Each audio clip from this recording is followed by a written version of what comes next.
Hello everyone. Saraswati school के online क्लासों में एक बार फिर से आपका स्वागत है। पिछले वीडियो में हमने बात कर ली ढूंढार चित्रशैली की विशेषताओं के बारे में। आज हम बात कर रहे हैं राजस्थान चित्रशैली की विशेषताओं के बारे में। तो अब क्योंकि ये विशेषताएं काफ़ी बड़ी हैं तो एक वीडियो में या इसका दो वीडियोज़ होते थे। अब क्योंकि आपके एग्ज़ाम्स जो 12th क्लास के जो बच्चे उनके एग्ज़ाम्स काफ़ी नज़दीक है, तो ये राजस्थान चित्रशैली का जो पार्ट है, पार्ट संख्या 3, इसको आज ये एक वीडियो, इसके बाद में एक और वीडियो में ये पार्ट पूरा हो जाएगा। तो आइए हम बात करते हैं राजस्थान चित्रशैली की विशेषताओं के बारे में। तो सबसे पहले देखिए राजस्थान चित्रशैली की विशेषताएं। अब देखो, राजस्थान जो चित्रशैली थी वो अपनी समकक्ष जो अन्य चित्रशैलियाँ थी उनसे प्रभावित होने के बाद भी उसने अपने स्वरूप को उन्होंने करके रखा, उसने बनाए रखने में वह सफल रही। जिनकी मुख्य विशेषताएं, इसकी मुख्य विशेषताएं निम्नलिखित मानी जा सकती हैं। पहली विशेषता इसके लोक जीवन का सानिध्य या निजत्व। ठीक है, अब देखो राजस्थान चित्रशैली लोक जीवन के बिल्कुल नज़दीक रही है। इसमें अगर देखा जाए तो भित्ति चित्रण परंपरा और अपभ्रंश शैली से विकसित चित्रकला का लोक जीवन से विशेष सानिध्य रहा है। यहाँ पर कलाकार अधिक स्वतंत्र था, इसलिए राजस्थानी कला की जड़ें जनजीवन के सामान्य भूमि में जमी रही। और यही कारण क्या रहा कि राजस्थान चित्रशैली अपनी कला में गृहस्थ जीवन यानी लोक विश्वासों को सफल रूप से अभिव्यक्ति कर सकी। हम कह सकते हैं कि इसमें राजस्थान चित्रशैली जो लोक जीवन से संबंधित इसमें चित्र अधिक बने, अतः इसका जो था वो लोक जीवन से सानिध्य रहा या निजत्व रहा। दूसरा इसमें बिंदु माना जा सकता है भाव प्रधान। अब देखो राजस्थान चित्रकला भाव प्रधान या रस प्रधान थी। इसमें भावनाओं के वैज्ञानिक चित्रांकन के साथ साथ राधा कृष्ण की माधुर्य भावना व का विस्तृत और गहनता से चित्रण हुआ। यानी इसमें राधा कृष्ण की माधुर्य भावना, प्रेम भावना का विस्तृत इसमें चित्रण हुआ है। चित्रकला की यही प्रमुख जो राजस्थान चित्रकला है इसकी यही प्रमुख विशेषता है। इसमें भक्ति और श्रृंगार रस का सजीव चित्रण देखने को मिलता है और इसी कारण हम कह सकते हैं कि राजस्थान चित्रशैली क्या है, भाव प्रधान है, क्योंकि इसमें भक्ति और श्रृंगार इन दोनों रसों के सजीव चित्रण का इसमें अंकन होता है और राधा कृष्ण का जो माधुर्य भावना है उनका भी इसमें अंकन हुआ है। तीसरा अपना बिंदु है रंग। अब देखो राजस्थान चित्रशैली में चटकीले व आकर्षक रंगों का प्रयोग हुआ है। इसमें रंगों की उचित तान जानते हो आप, तान का मतलब एक ही रंग की विभिन्न तानों से संबंधित है, जैसे गहरापन, हल्कापन, मध्यम, तो एक ही रंग की विभिन्न तानों का प्रयोग हुआ है। इसमें लाल, पीला, हरा, नीला, श्वेत आदि रंगों का इसमें प्रयोग हुआ है। अगला बिंदु अपना है देश काल की अनुरूपता। देश काल की अनुरूपता, अगर ये देखिए देश काल की अनुरूपता में देखिए राजपूती सभ्यता और संस्कृति तथा तत्कालीन परिस्थितियों का जीवंत चित्रण राजस्थान चित्रकला की विशेषता है। यानी तत्कालीन समय के जो परिस्थितियां थी उनका जो चित्रण था वो राजस्थान चित्रशैली में हुआ है। जैसे तत्कालीन समय में राजा महाराजाओं के जो चित्र थे, व्यक्ति चित्र बने, तो तत्काल समय में जो जैसी कंडीशन थी उस हिसाब से इसमें चित्रांकन हुआ। इसमें देखिए दुर्ग, महल, हवेलियां, दरबारों, मंदिरों में राजपूती वैभव का बारीकी के साथ सुंदरता से इसमें क्या हुआ, अंकन हुआ है। अतः हम कह सकते हैं कि तत्कालीन समय के अनुरूपता के अनुसार इसमें देश काल की अनुरूपता के हिसाब से या तत्कालीन समय की परिस्थितियों के अनुसार इसमें चित्रण हुआ है। आप देख रहे हैं दुर्ग, महल, हवेलियां, दरबार, मंदिर की में राजपूत वैभव का इसमें क्या हुआ, बारीकी से चित्रण हुआ, क्योंकि उस समय राजपूती शासनकाल चल रहा था। अगला है नारी सौंदर्य। राजस्थानी चित्रकारों ने नायिकाओं के चित्र अधिक व अपूर्व प्रतिभा के साथ चित्रित किए। अब देखिए नायिकाएं उस समय कितने प्रकार की मानी जाती थी, 12 प्रकार की नायिकाएं होती थी। उन सभी नायिकाओं को आपने बार बार देखा है कि नायक नायिका भेद, तो नायिका जो भेद है इसमें चित्रित हैं, तो जो नायिकाओं के भेद हैं वो अधिक प्रतिभा के साथ इसमें चित्रित किए गए। नायिकाओं के प्रत्येक अंग को चित्रकार के द्वारा इसमें उत्कृष्टता के साथ इसमें चित्रित किया गया, जिससे दर्शक मोहित हुए बिना नहीं रह सकता। इससे दर्शक क्या नहीं हो सकता, मोहित हुए बिना नहीं रह सकता।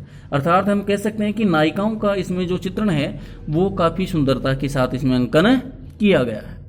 अगला है ये दूसरी बात हम ये भी कह सकते हैं कि नारी के विभिन्न जो अंग हैं जितने भी अंग प्रत्यंग है उनका सुंदरता से इसमें अंकन हुआ है, चाहे वह चेहरे से संबंधित मान लो, चाहे हाथों से, यानी संपूर्ण जो शरीर है उनका सुंदरता से इसमें चित्रित हुआ है। अगला है प्राकृतिक सौंदर्य। अब देखो प्राकृतिक सौंदर्य में प्रकृति को बहुरंग बनाने के साथ ही राजस्थान चित्र शैली में प्रकृति का मानवीकरण किया गया है, जिससे सभी पशु पक्षी, फल फूलों, बिजली की चकाचौंध तथा सभी मवेशियों का उचित इसमें चित्रण हुआ है। हम कह सकते हैं कि विभिन्न प्रकार के जो पेड़ पौधे हैं उनका सही अंकन इसमें हुआ है। उसी के साथ पशु पक्षी, चाहे वह कई प्रकार के पक्षी आप मान सकते हो, मयूर, खग इत्यादि सभी का इसमें अंकन हुआ है। साथ ही जो फल फूल हैं उनका अंकन हुआ है, यानी देश तत्कालीन समय की परिस्थिति के अनुरूप इसमें अंकन इसमें किया गया। प्रकृति का इसमें सौंदर्य का इसमें उचित ढंग से अंकन किया गया है। अगला अपना टॉपिक है विषय विविधता। अब देखो राजस्थान चित्र शैली में जो विषय हैं वो भिन्न भिन्न रहे हैं। आपने देखा था उसमें रीतिकालीन जो काव्य थे उसका भी अंकन हुआ है पिछले कुछ, जैसे जयपुर चित्र शैली में देखा था आपने। इसके अलावा विभिन्न जो चित्र शैलियाँ थी उनमें बारहमासा, षड्ऋतु वर्णन, नायक नायिका भेद, राधा कृष्ण की जो विभिन्न जो चित्र हैं उनका अंकन हुआ है। साथ ही राग रागिनी, इसके साथ ही षड्ऋतु वर्णन, इन सभी का जो चित्रण है जो राजस्थान चित्र शैली में हुआ। तो देखिए विषय विविधता इसमें किस प्रकार से है। इस चित्र शैली में विषय की दृष्टि से कई प्रकार के चित्र चित्रित किए गए, जिनमें राधा कृष्ण की विभिन्न कथाओं, नायक नायिकाओं के भेद, राग रागिनियों के चित्रण, बारहमासा से संबंधित चित्र, दरबारी जीवन से संबंधित चित्र जिसे हम व्यक्ति चित्र भी कह सकते हैं, और ऋतु वर्णन, इसमें शिकार दृश्यों का इसमें अंकन हुआ है।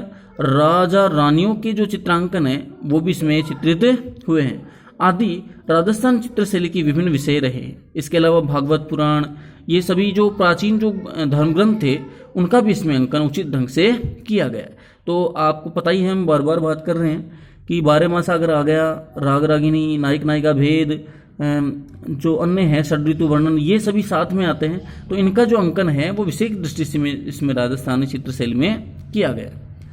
इसमें देखो राजस्थान चित्र शैली में जो राग हैं, यानी राग रागिनी आपने देखा, तो राजस्थान चित्रकला में 6 राग मानी गई है और प्रत्येक राग की 6 रागिनियां मानी गई है। अर्थात हम कह सकते हैं कि 6 36 राग रागिनियां इसमें मानी गई है। 6 रागों की, प्रत्येक एक राग की 6 हैं, तो 6 रागों की कितनी रागिनियां हो गई? 6 36 36 रागिनियों का इसमें अंकन देखने को मिलता है। जो इस प्रकार से देखो मूल रूप से जो राग हैं वो कौन कौन से देखिए, भैरवी राग, श्री राग, मालकोस राग, मेघ मल्हार राग, राग दीपक, राग हिंडोल, ये प्रमुख रूप से 6 राग हैं। और कितने राग हैं? 6 राग इसमें चित्रित हैं, ये वर्णित हैं, चित्रित हैं। अब इन 6 रागों में प्रत्येक राग के 6 स्त्रियां रागिनी के रूप में होती हैं, जिनका रागमाला में लय रंगों के माध्यम से गति चित्रों में समायोजित कर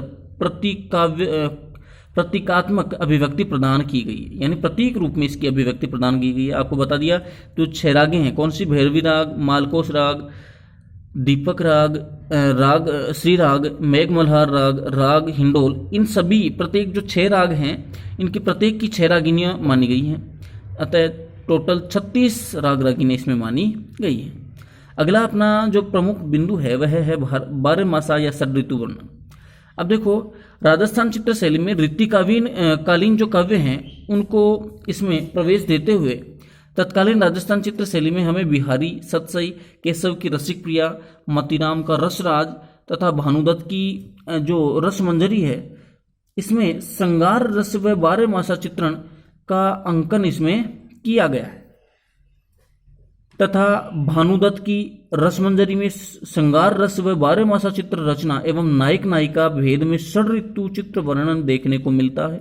हिंदू पंचांग के अनुसार बारहमासा व षड्ऋतु में प्रकृति चित्र वर्णन किया गया है, जिनमें क्रमशः वियोग रस, संयोग रस का वर्णन देखने को मिलता है। ऋतुएं 6 होती है। कौन कौन सी ऋतु होती है? देखो बसंत ऋतु जिसे ऋतुराज भी कहते हैं, ग्रीष्म ऋतु, हेमंत ऋतु, वर्षा ऋतु, शिशिर ऋतु, शरद ऋतु और इत्यादि, जो 6 प्रकार की रागें हो गई।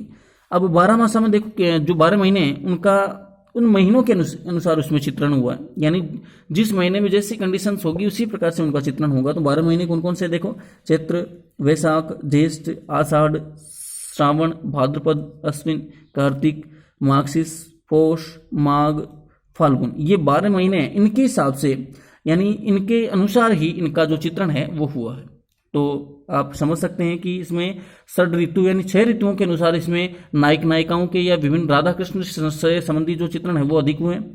इसके अलावा 12 महीनों को आधार मानकर इसमें जो चित्रण है वो अधिक हुआ है। तो इस प्रकार से आज हमने राजस्थान चित्रशैली की जो विशेषताएं हैं उनको विस्तार से पढ़ा।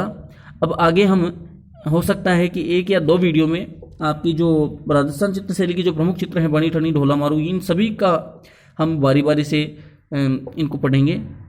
तो मिलते हैं एक और नए वीडियो में, तब तक के लिए जय हिंद, जय भारत। साथ ही आप ध्यान रखें आपकी जो एग्ज़ाम्स हैं, जो 12th क्लास में अभी हैं, उनके एग्ज़ाम्स नज़दीक हैं, तो आप तैयारी जारी रखें और जितना हो उतना अब समय दें अपनी बुक्स को।